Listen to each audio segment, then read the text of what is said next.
गुरुपूजिताय गुरुदैवताय गुरुकुलस्थायिने गुरुविक्रमाय गुह्यप्रवराय गुरवे गुणगुरवे गुरुदैत्यकलक्षेत्रे गुरुधर्मसदाराध्याय गुरुपुत्रपरित्रात्रे गुरुपाखण्डखण्डकाय गीतसाराय गीततत्त्वाय गीतगोत्राय धीमहि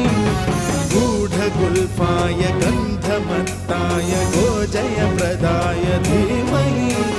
गुणातीताय गुणाधीशाय गुणप्रविष्टाय धीमहि एकदन्ताय वक्रतुण्डाय गौरीतनयाय धीमहि गजेशाय